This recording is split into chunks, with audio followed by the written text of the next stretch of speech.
Hello, this is Hunter, and this is day 4 of the weekly training plan.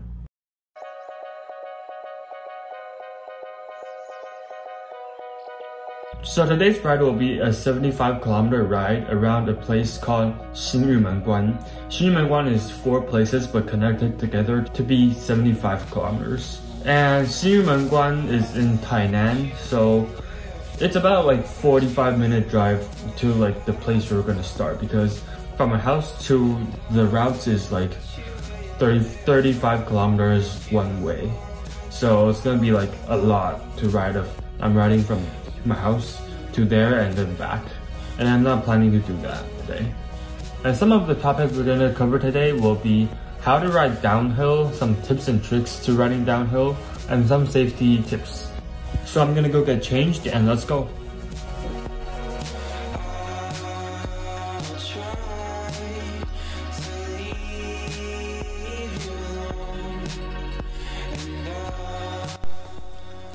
So the ride started in a place called 龙崎文能店, and from there it's 1 kilometer downhill. So let's talk about downhill first.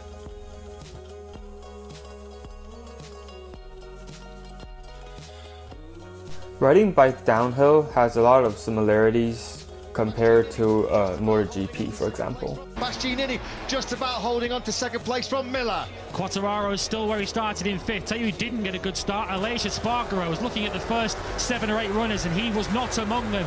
Like how to use the brake and how to use your body to control the bike when going in fast speeds. This is why many motorsports professionals also ride bikes. Tip 1. If you want to go fast, you gotta go low. As you can see here, this is the lowest I can get my body into because my bike is not fitted to my size. And this picture demonstrates how aerodynamic is used in cycling. And the second tip. The second tip is to hold your bottom handlebar, because it gives you more stability, and as I just said, lower the better. So getting into the lower handlebar can make you into a smaller mass. But the main reason for holding the bottom handlebar is to give you more stability than holding the upper bar. And the third tip is to have your left leg on top and right leg on the bottom if you're turning left, and your left leg on bottom and your right leg on the top if you're turning right.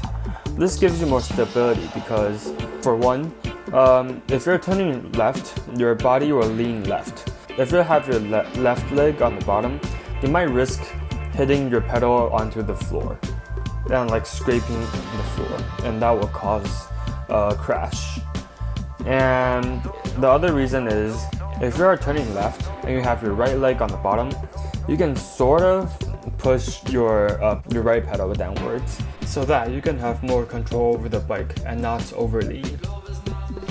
Another reason to not overlean is that your center of gravity might throw you off. Most bike wheels are not made big enough for a rider to lean like MotoGP. And the speed of the bike is also not enough to lean way into the turn. So the way to safely turn is to slow down to a controllable speed. And over time, if you get used to it, then you can push your limits and increase speed. So the fourth tip is to look into the turn. This way you can sort of predict your turn and how you're gonna turn into it, or how much to stop. Because if you don't look into the turn and just look onto the floor, you won't have that much time to react. If you enjoyed the video and find it helpful, please consider subscribing to my channel, and I'll see you tomorrow.